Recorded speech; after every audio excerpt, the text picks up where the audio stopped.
Je m'appelle Zoé Hart et voici mon histoire, racontée comme je l'ai vécue, aussi simple que la peinture de mon Porsche. J'ai grandi dans une petite maison bleue sur Maple Street à Cleveland, en Amérique. Le Porsche penche un peu à gauche, comme s'il était fatigué après un long quart, mais il tient bon. Les marches avant se souviennent de chaque chaussure et de chaque tempête. Dans la cuisine, la fenêtre au-dessus de l'évier donne sur un érable qui fait de l'ombre en été et laisse entrer un soleil vif et honnête en hiver. J'ai toujours aimé cette fenêtre. Elle donnait l'impression que la maison était éveillée. Elle me donnait aussi l'impression d'être éveillée. Ma mère, Linda, gardait un bocal de pièces près de la porte d'entrée. Elle l'appelait l'argent, juste au cas où, même si nous savions tous que c'était surtout pour commander à emporter quand elle n'avait pas envie de cuisiner. Mon père, Marc, vidait ses poches la nuit et disait que l'argent est une rivière qui ne s'arrête jamais. Il riait comme s'il possédait un bateau sur cette rivière. Quand j'étais enfant, je le croyais. Plus tard, j'ai appris que les rivières débordent et qu'elles s'assèchent aussi, et c'est toi qui dois réparer le toit et sauver les graines. Cette maison bleue me l'a appris. Elle m'a appris à réparer, à planifier et à être stable quand les autres ne le sont pas. À 30 ans, j'avais une vie qui s'étendait au-delà de Maple Street, mais qui y revenait toujours. Je travaillais dur, je gardais la tête basse, je disais oui quand la plupart des gens disaient non, et j'apprenais à aimer les matins tôt. La plupart des semaines, je me déplaçais entre Cleveland, Miami et New York, signant des papiers, rencontrant des partenaires et m'assurant que chaque transaction avait une vraie colonne vertébrale. Je ne paradais pas avec mes victoires. Je les empilais. Quand je rentrais, je laissais mon sac près de la porte comme si j'avais encore 16 ans, m'asseyais sur le porche et laissais la partie tranquille de l'Amérique s'installer. La maison était ma preuve que j'étais toujours moi-même. La nuit où tout a basculé était assez froide pour faire parler les fenêtres. Je me suis réveillée à 2 heures du matin au buzz de mon téléphone qui sautillait sur la table de nuit. Une alerte, puis 2, puis 5 d'affilée. Mon estomac s'est effondré. L'application bancaire montrait des transferts sortants. Chacun comme une porte laissée ouverte dans une tempête. 75 000 $, 50 000 $, 125 000 $, encore 100 000 $. Les chiffres s'empilaient jusqu'à ce que le total atteigne 500 000 $. Un demi-million.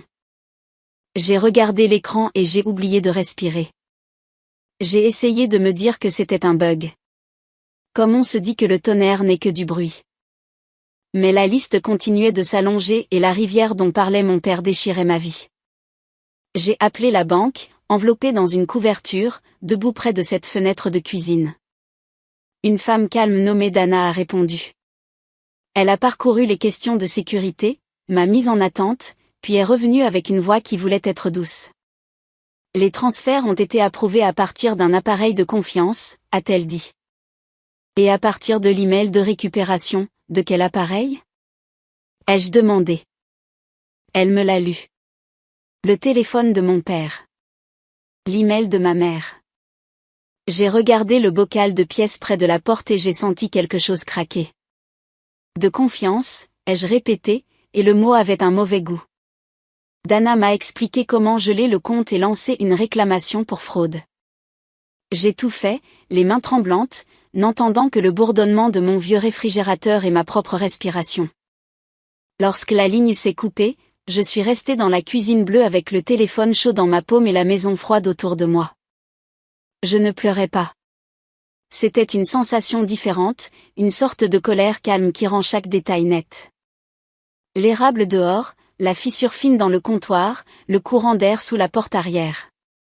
J'ai fait du café parce que j'avais besoin du son de quelque chose de simple. Puis j'ai ouvert mon ordinateur portable et j'ai rassemblé tous les enregistrements que j'avais, identifiant de connexion, identifiant d'appareil, en tête de mai, horodatage. J'ai sauvegardé des captures d'écran, exporté des feuilles de calcul et imprimé des relevés jusqu'à ce que le voyant de l'imprimante clignote. La pile est devenue haute, et avec elle un plan dur et clair. À l'aube, mon ami Sacha m'a envoyé un texto de New York. Sacha est celle qui peut regarder un désordre et trouver la charnière qui fait bouger le tout. Viens à Miami, a-t-elle écrit. Nous allons régler ça à partir de là. Miami signifiait un meilleur accès aux partenaires et une ligne directe vers les bonnes personnes. Cela signifiait aussi du soleil. Et à ce moment-là, je voulais un ciel qui ne donnait pas l'impression de m'écraser. J'ai réservé un vol matinal, déplacé le bocal de pièces dans le coffre-fort, verrouillé la porte du Porsche et me suis dit que j'étais toujours la même personne capable de traverser une tempête.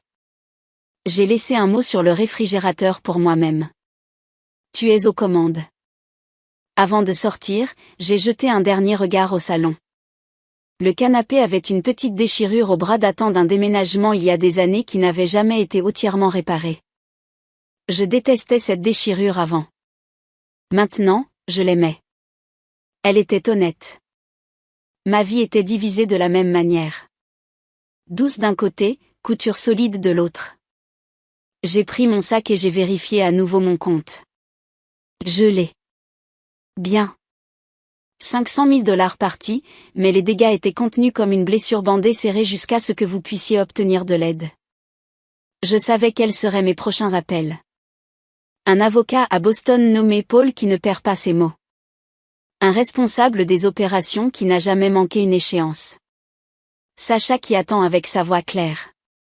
Sur le trajet jusqu'à l'aéroport, Cleveland a défilé dans une lumière grise et j'ai essayé de penser à autre chose. J'ai échoué. J'entendais sans cesse la vieille phrase de mon père sur la rivière et le rire de ma mère quand elle secouait ce bocal de pièces.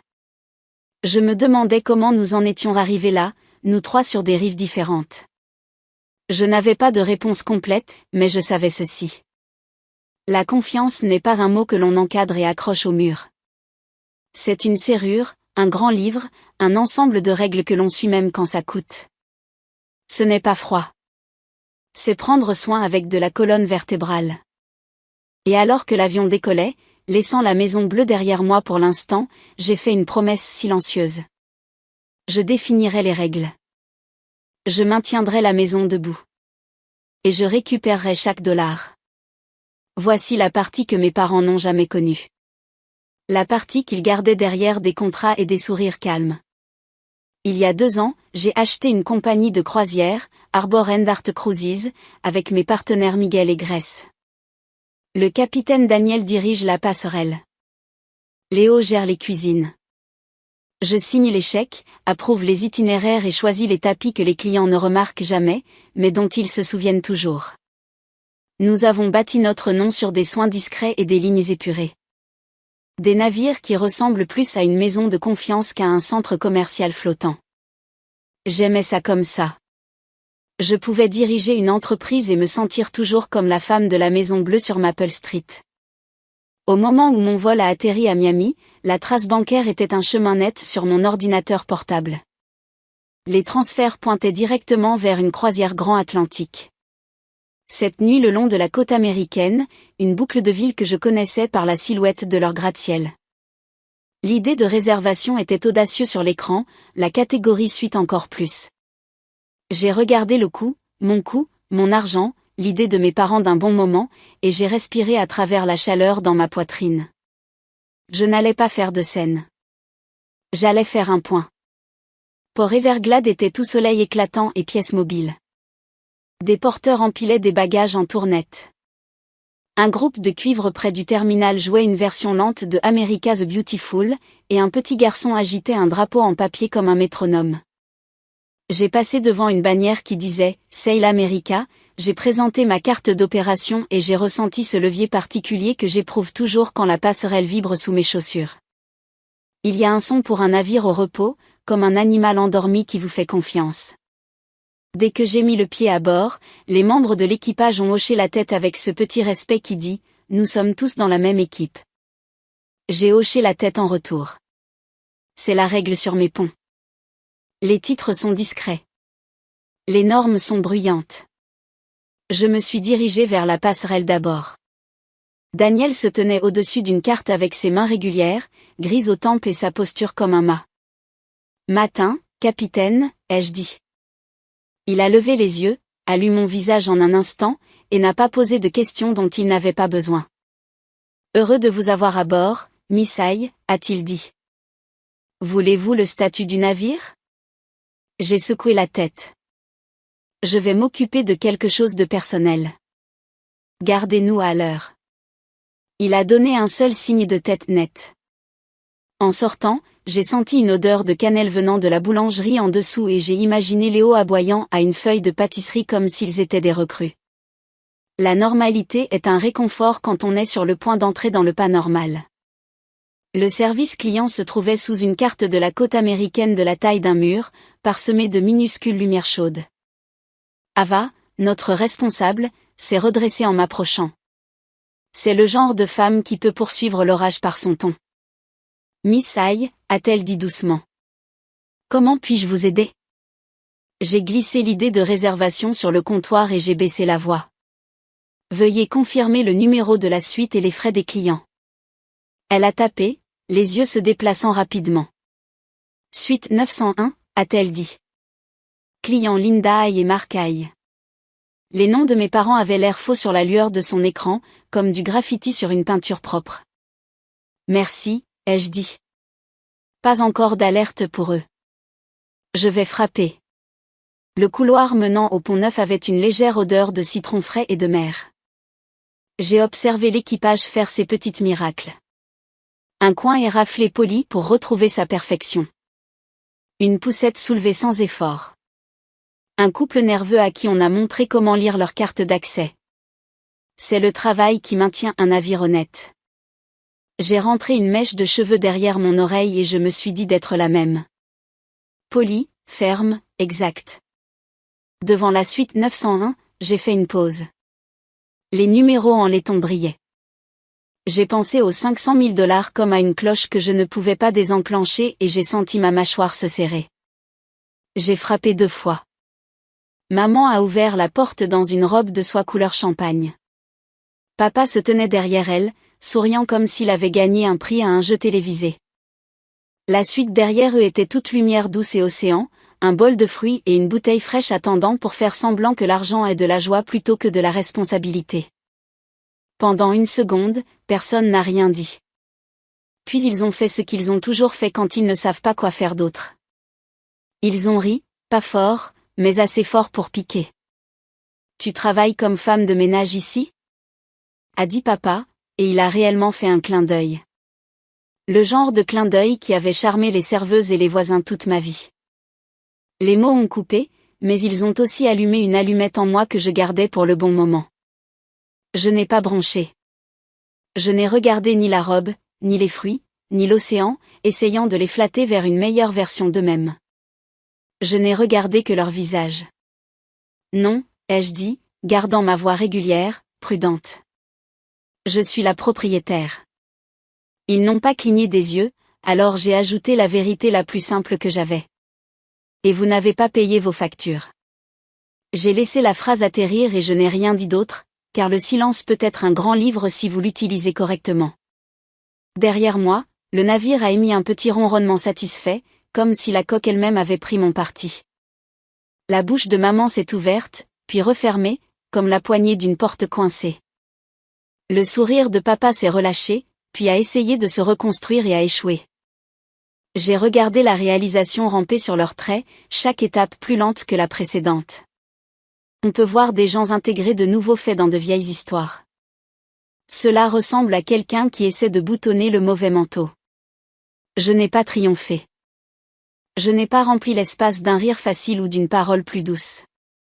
Je ne suis pas dans le métier d'alléger les leçons qui doivent être retenues.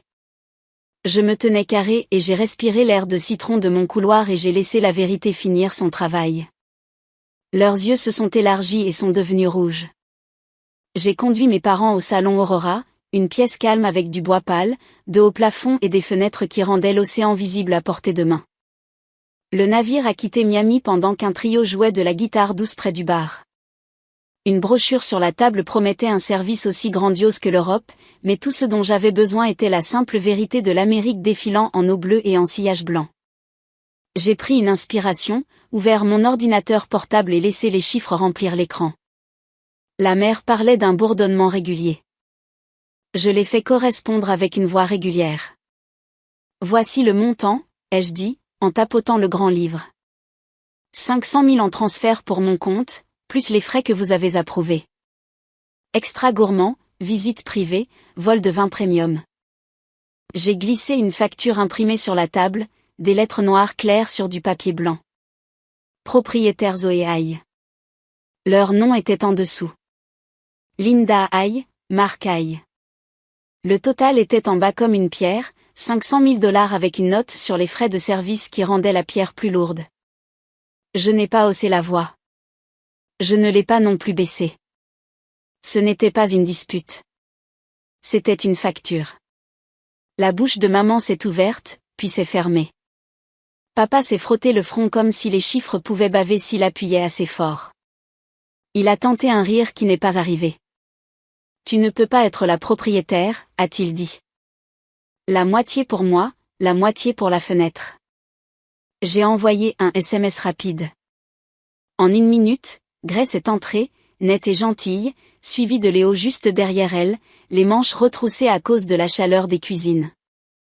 Le capitaine Daniel a suivi et s'est tenu près de la porte, les mains jointes, les yeux à la même hauteur. Pas de drame, juste un fait. Bonjour, M. Et Madame Aïe, a dit Grace.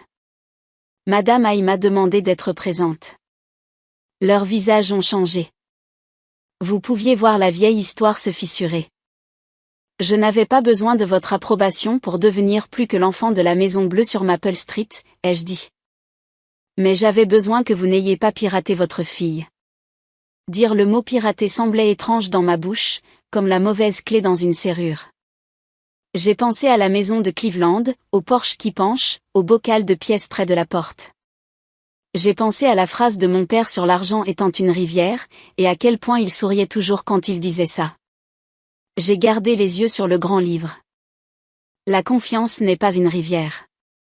La confiance est un portail, et aujourd'hui, c'est moi qui avais les clés.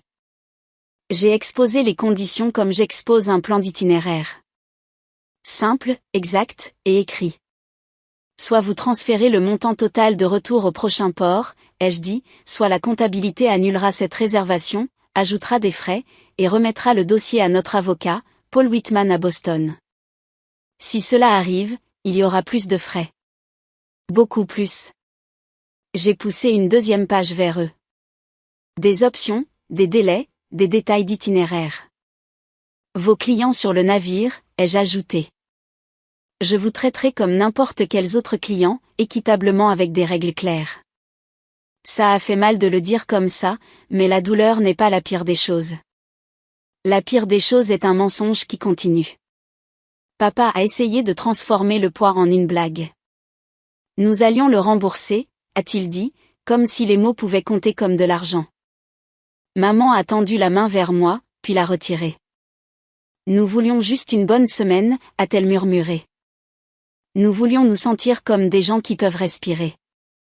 J'ai entendu la douleur dans sa voix, et j'ai aussi entendu le choix qu'il y avait. J'ai gardé ma voix calme. Vous auriez pu me le demander. Vous avez choisi de crocheter la serrure à la place. Le capitaine Daniel a modifié sa posture. Pas une menace, une indication de l'heure. Le trio au coin a entamé une chanson plus douce. La mer a gardé son rythme régulier. Nous avons parlé pendant des heures. Je les ai laissés tourner autour de leurs raisons et de leurs peurs. Je ne me suis pas disputé avec les sentiments. J'ai vérifié les faits. J'ai montré les identifiants d'appareils qui correspondaient au téléphone de papa et à l'email de récupération au nom de maman. J'ai expliqué la piste d'audit comme une carte de la Maison Bleue à ce salon blanc. Grace a pris des notes en ligne claire. Léo a apporté de l'eau et plus tard du café. À un moment donné, papa a dit, « Tu agis comme un contrat ». Je l'ai regardé et j'ai dit, « Je ressemble à une femme qui fait son travail ». Il a cligné des yeux. C'était suffisant. Vers la fin de la soirée, j'ai posé la dernière ligne sur la table. Pourquoi 200 000 $ maintenant? Ai-je dit. Transférez le reste avant Charleston. Si les fonds n'arrivent pas, nous mettons fin au voyage au prochain port et nous procédons par voie légale. Si les fonds arrivent, vous pourrez rester à bord, mais pas dans la suite. Une cabine normale, pont 6. Pas d'extra, pas de note de frais. Maman a regardé l'eau. Papa a regardé la facture. Je leur ai laissé de l'espace. J'ai regardé l'Amérique, la côte, sombre et rivage, et j'ai pensé à la Maison Bleue, à la déchirure dans le bras du canapé, et à toutes les réparations silencieuses qui rendent une vie solide. Près de minuit, Paul a appelé de Boston. Je l'ai mis sur haut-parleur. Sa voix était mesurée, pleine de bord et de lumière. C'est clair, a-t-il dit.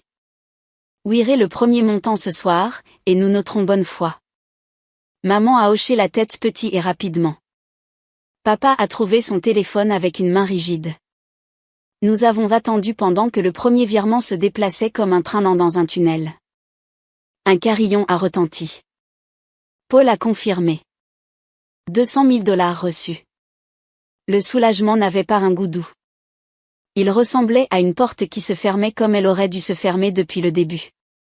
Au lever du soleil, alors que le navire approchait de Charleston, je les ai conduits au service client. Ava a pris les nouvelles cartes clés d'une petite pile et les a placées sur le comptoir comme des promesses. Pont 6, cabine 612, a-t-elle dit, aussi gentille que jamais. Le petit déjeuner est ouvert jusqu'à 11 heures. Personne n'a parlé de la suite. Un porteur a aidé à déplacer leurs bagages sans jeter un regard sur la rétrogradation de la cabine sur mon écran. La comptabilité a marqué le crédit ligne par ligne. J'ai envoyé un message à Sacha. Premier protocole de sécurité de virement mis à jour.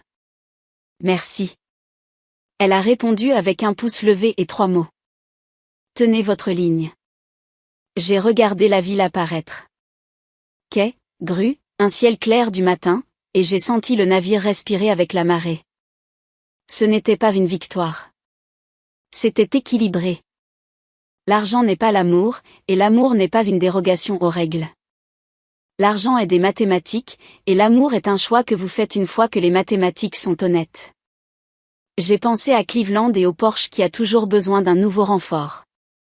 J'ai pensé au soleil de Miami, aux lumières de New York à venir, et à la longue liste de noms, hommes et femmes, qui maintiennent le navire droit. J'ai pensé à l'Amérique, vaste et ordinaire, où une femme peut posséder une compagnie de navires et manquer toujours sa petite maison bleue.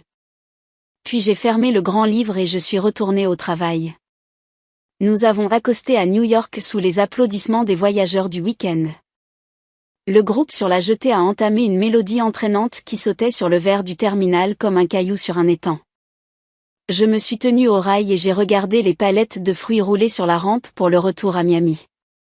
L'air du matin avait un goût de sel et de café. Mes parents ont descendu la passerelle avec de petits sacs et un silence qui semblait plus vieux que nous trois. La main de maman tremblait sur la poignée. Papa gardait les yeux sur les panneaux comme si le bois pouvait lui dire quoi dire. Je les ai rencontrés à la file des taxis où les porteurs appelaient les numéros et les chauffeurs agitaient leurs mains plates. De près, ils avaient l'air plus petits, comme 2 personnes qui avaient porté un costume pendant une semaine et ne pouvaient plus supporter son poids. Nous irons bien, ai-je dit, et je le pensais. Mais il y a des règles maintenant. Je leur ai tendu un programme imprimé pour les virements restants avec les instructions de routage de Paul au verso. Le solde était de 300 000 $. J'ai écrit le numéro d'une encre claire avec des dates qui ne laissaient aucune place au souhait ou au temps. Maman a glissé le papier dans son manteau. Papa a hoché la tête, un hochement de tête fin et honnête. Ils sont montés dans un taxi jaune et la porte s'est fermée avec un bruit sourd qui ressemblait à la fin d'un chapitre. J'ai regardé la voiture tourner dans le trafic de la ville et disparaître. Il n'y a pas eu de discours, pas de scène, pas de promesse de changer le monde. Juste un plan et un coup comme tout plan qui a de l'importance. Je suis resté 1 minute de plus, laissant le bruit de New York me traverser jusqu'à ce qu'il s'installe dans le genre de calme qui permet à une personne de travailler. De retour sur le navire, je suis allé sur la passerelle. Le capitaine Daniel se tenait là avec sa posture aisée, stable comme une encre et nette comme une règle. Départ à 14 heures, a-t-il dit une fois, comme une cloche. Tous les systèmes sont prêts. Je l'ai remercié et j'ai parcouru les ponts. L'équipage a fait signe, les clients ont ri, et la coque a ronronné comme une bonne maison ronronne quand le chauffage s'enclenche et que les fenêtres tiennent. Dans la petite salle de conférence à côté du spa, je me suis assise avec Grace et Miguel. Je leur ai fait le compte rendu. Premier virement reçu, 2 autres prévus, frais gourmands réglés, cabine réassignée. Nous avons écrit chaque étape et signé nos noms à chaque ligne. La sécurité est venue ensuite. Sacha m'a rencontré avec 2 cafés et un classeur plein de solutions.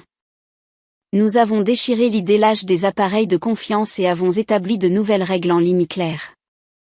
2 chèques pour chaque demande de récupération, sans exception, alerte à 2 personnes lorsque les paramètres du compte changent, un appel humain en direct avant tout transfert sortant, clé matérielle pour l'accès critique, et un interrupteur de pause que tout responsable peut actionner si quelque chose semble mal. Nous avons formé l'équipe d'Ava à poser 3 questions simples avant d'honorer toute demande client impliquant de l'argent. Les étapes tiennent sur une carte qu'une personne peut garder dans sa poche, ce qui est l'endroit où les règles appartiennent. À Miami, je me suis assise avec la comptabilité et j'ai rouvert tous les grands livres. Nous avons créé une voie propre pour les remboursements et les recouvrements et avons marqué chaque sortie importante avec une raison écrite en mots simples, pas en code. J'ai transféré les premiers $200 000 récupérés dans le compte d'exploitation et j'ai envoyé un court message à Paul. Reçu et enregistré. Merci, a-t-il répondu avec une phrase qui m'a fait sourire. Les limites sont moins chères que les réparations. Avant Charleston, le 2e virement est arrivé. $150 000 supplémentaires sont arrivés à Boston. Le dernier transfert s'est soldé alors que nous reprenions le sud et j'ai écrit « Payé intégralement » sur le dossier d'une main ferme. Après que l'argent se soit réglé, le plus dur a commencé. Il est facile de classer et de signer. Il est difficile de réparer la confiance sans se mentir. Je suis rentrée à Cleveland et je me suis assise sur le porche de la Maison Bleue. Le porche penchait toujours un peu à gauche. Fidèle dans son inclinaison, l'érable projetait toujours une ombre par motif sur les marches comme une courte pointe. J'ai transporté le bocal de pièces jusqu'au coffre-fort et je l'ai glissé derrière les documents qui tiennent la carte de ma vie. J'ai changé les serrures, ajouté de meilleures lumières, et collé une petite note à l'intérieur de la porte d'entrée. Vous pouvez être gentil et dire quand même non. Ce soir-là, maman a appelé. Sa voix était petite et claire. Nous avons payé, a-t-elle dit. Je sais, ai-je dit.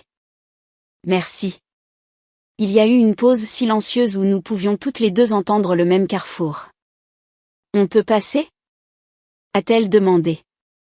Je voulais dire oui, ai-je dit. Pas encore. Bientôt. Nous nous rencontrerons dans un café au centre-ville d'abord. Elle a accepté. Plus tard, papa m'a envoyé par SMS une photo de son chéquier avec les mots « Nous apprenons les règles ». J'ai regardé ça pendant une bonne minute, puis j'ai écrit « Moi aussi ». Apprendre n'est pas honteux. C'est le poids que vous décidez de porter de la bonne manière. De retour sur le navire, la vie n'était pas un film. C'était du travail. Léo a sorti un nouveau menu pour les Coastal Knights. Saveur fraîche, pain chaud, beurre doux qui pardonne chaque vent froid sur le pont. Ava a formé son équipe aux nouvelles étapes jusqu'à ce qu'elle puisse les expliquer en dormant. Miguel a examiné les coûts de carburant. Daniel a décalé le programme pour éviter une tempête près des Carolines. Et Grace a organisé un exercice qui a fait bouger chaque pont comme une seule main. Nous sommes une ligne de personnes, pas une ligne de gros titres. Les gens maintiennent un navire droit. La nuit, j'ai parcouru les couloirs silencieux et j'ai écouté les petits bruits qui vous disent qu'un navire est en bonne santé, le souffle régulier des générateurs, la course patiente de l'eau le long de la coque, le clic d'un loquet qui se place juste comme il faut. Quand j'ai finalement rencontré mes parents dans ce café de Cleveland, la clochette au-dessus de la porte a sonné comme une idée claire. Maman portait son vieux manteau de laine. Papa avait l'air fatigué et honnête. J'ai apporté un petit carnet et pas d'ordinateur portable. Nous avons parlé du Porsche, de l'érable, des années où l'argent semblait une blague, et des années où il semblait de l'air. Je n'ai pas revécu le piratage. Je ne l'ai pas non plus adouci. Nous commençons d'ici, ai-je dit. Nous payons ce que nous devons. Nous parlons avant de prendre. Nous rendons visite quand on nous invite. Ils ont accepté, non pas avec un grand serment, mais avec le petit oui silencieux par lequel le travail commence. Maintenant, Quand je passe devant un navire blanc avec des lumières dorées douces, je vois plus que de la peinture et du laiton. Je vois une maison flottante où les gens font leur travail et se regardent dans les yeux. Parfois, nos publicités prétendent que notre restauration pourrait rendre l'Europe fière. Je souris à cette phrase et je garde les pieds sur le pont de l'Amérique. Si vous entendez une femme rire avec le capitaine près de la passerelle, c'est moi. Je ne suis pas la femme de ménage, bien que j'honore chaque femme de ménage à bord. Je suis la propriétaire. Je suis la femme de la Maison Bleue qui a appris que les rivières ont besoin de rives et que l'amour a besoin de règles, et que les deux peuvent